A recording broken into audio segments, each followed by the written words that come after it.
હાલ સમગ્ર ભારતમાં પેટ્રોલ પંપ પર લાંબી કતારો જોવા મળી રહી છે અને આ મામલે હવે રાજકારણ પણ ગરમાયું છે। સંસદમાં વડાપ્રધાને આપેલા નિવેદનને લઈને હાલ ગુજરાત પ્રવાસે આવેલા દિલ્હીના પૂર્વ મુખ્યમંત્રી અરવિંદ કેજરીવાલે કહ્યું કે દેશને ભોગવવું પડી રહ્યું છે। અત્યારે પેટ્રોલ ડીઝલને લઈને અત્યારે શું રાજકારણ ગરમાયું છે તેની વાત કરીશું આ વિડીયોમાં। વૈષ્ણવજન તો તેને કહીએ જે પીડ પરાઈ જાનાને રે। નમસ્કાર, નવજીવન ન્યૂઝમાં આપનું સ્વાગત છે। હું છું જયંત દાફડા। વડાપ્રધાન નરેન્દ્ર મોદીએ લોકસભામાં 2 દિવસ પહેલા 25 મિનિટનું ભાષણ આપ્યું હતું, જેમાં તેમણે કહ્યું હતું કે આ યુદ્ધને કારણે દુનિયામાં જે મુશ્કેલ પરિસ્થિતિઓ સર્જાય છે તેની અસર લાંબા સમય સુધી રહેવાની શક્યતા છે, તેથી આપણે સૌ કોઈએ તૈયાર રહેવું પડશે। આપણે કોરોનાના સમયમાં પણ એકતાથી આવા પડકારોનો સામનો કરી ચૂક્યા છીએ અને ત્યારબાદ ગઈકાલે રાજ્યસભામાં પણ પશ્ચિમી એશિયાની સ્થિતિ પર 21 મિનિટ સુધી વડાપ્રધાને વાત કરી હતી અને તેમણે કહ્યું કે જો અમેરિકા ઇઝરાયલ ઈરાન સાથેનું યુદ્ધ ચાલુ રહેશે તો તેના ગંભીર પરિણામો આવશે અને આવનારો સમય દેશની સૌથી મોટી કસોટી લેવાનો છે। આમાં રાજ્યોનો સહયોગ જરૂરી છે। ટીમ ઇન્ડિયાની જેમ કામ કરવું પડશે। પહેલાં ભારતમાં 27 દેશમાંથી ઉર્જા આયાત કરવામાં આવતી હતી, આજે 41 દેશમાંથી ઉર્જા આયાત કરવામાં આવે છે। અમે ક્રૂડ ઓઇલના ભંડારને પણ પ્રાથમિકતા આપીએ છીએ અને છેલ્લા 10 વર્ષમાં રિફાઇનિંગની ક્ષમતા પણ વધારી દેવામાં આવી છે। હું દેશને ખાતરી આપવા માંગુ છું કે ભારત પાસે ક્રૂડ ઓઇલના સતત પુરવઠાની વ્યવસ્થા છે। તો બીજી બાજુ છેલ્લા 2 દિવસથી સમગ્ર ભારતમાં પેટ્રોલ પંપ પર વાહનોની લાંબી કતાર જોવા મળી રહી છે। પેટ્રોલની અછતની અફવા ફેલાઈ છે, તેવામાં તંત્ર દ્વારા પણ સતત અપીલ કરવામાં આવી છે કે પેનિક બાઇંગ ન કરવામાં આવે અને પેટ્રોલ ડીઝલનો પૂરતો જથ્થો ઉપલબ્ધ છે। તેવામાં ગુજરાત પ્રવાસે આવેલા દિલ્હીના પૂર્વ મુખ્યમંત્રી અરવિંદ કેજરીવાલે ગુજરાતના પેટ્રોલ પંપ ઉપર લાગતી લાઈનો બાબતે સરकारને શું કહ્યું છે તે પણ સાંભળીએ। मैं और भगवंत मान साहब 3 दिन के गुजरात दौरे पे आए हैं और जिस तरह से आम आदमी पार्टी को पूरे गुजरात में जबरदस्त समर्थन मिल रहा है, हजारों की संख्या में, लाखों की संख्या में लोग आम आदमी पार्टी के साथ जुड़ते जा रहे हैं। इस बार गुजरात बदलाव मांग रहा है और आम आदमी पार्टी आने वाले दिनों में बहुत अच्छा प्रदर्शन करने वाली है। अगले कुछ दिनों में ZP के चुनाव और नगर निगमों के चुनाव अनाउंस होने वाले हैं, उसमें भी आम आदमी पार्टी का अच्छा प्रदर्शन रहेगा और मुझे लगता है कि आने वाले समय में 2 साल बाद जब असेंबली के चुनाव होंगे तो सरकार आम आदमी पार्टी की बनेगी। पंजाब से मैं आता हूँ और जय जवान जय किसान के नारे लग रहे हैं।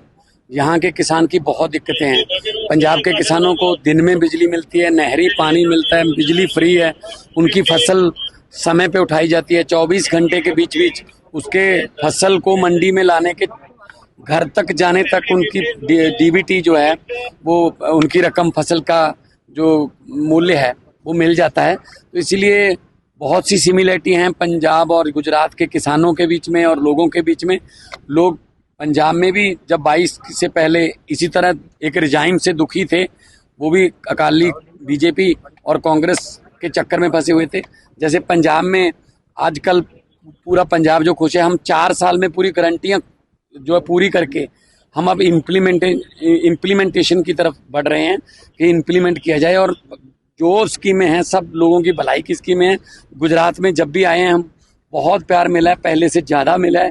तो गुजरात में जैसा कि अरविंद जी ने कहा, आने वाले इलेक्शनों में आम आदमी पार्टी का झंडा। बैठक बुलाई है प्राइम मिनिस्टर ने ईरान। जिस तरह से अभी हमें पता चला है पूरे गुजरात के अंदर हर पेट्रोल स्टेशन के ऊपर लंबी लंबी लाइनें लगी हुई हैं, पैनिक बाइंग हो रहा है पूरी तरह से।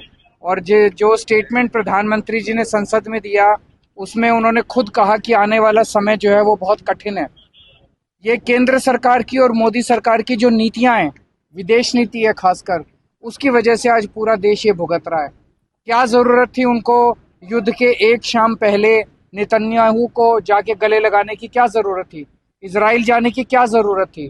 ट्रंप की गुलामी करने की क्या जरूरत थी? पूरे देश को ट्रंप की कदमों में रखने की क्या जरूरत थी? ईरान हमारा पुराना दोस्त था, ईरान से दुश्मनी कर ली।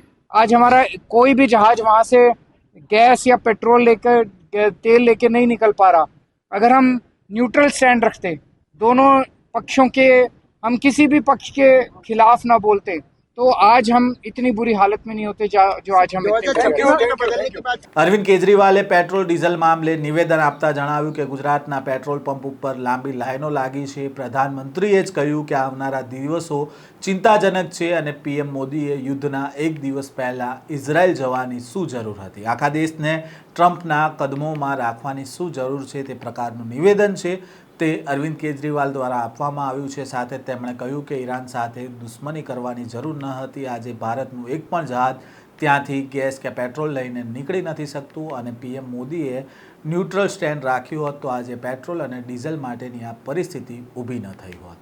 ઉલ્લેખનીય છે કે ભારત સરકારે પશ્ચિમી એશિયામાં ચાલી રહેલા સંકટના પગલે 25 માર્ચે સાંજે 5 વાગે ઓલ પાર્ટીની મિટિંગ બોલાવી છે. એ પહેલાં 25મીએ બપોરે 1 વાગે કેન્દ્રીય કેબિનેટની મિટિંગ બોલાવી છે અને આ મિટિંગ બાદ હવે શું નિવેદન સામે આવે છે તેની ઉપર સૌ કોઈની નજર છે.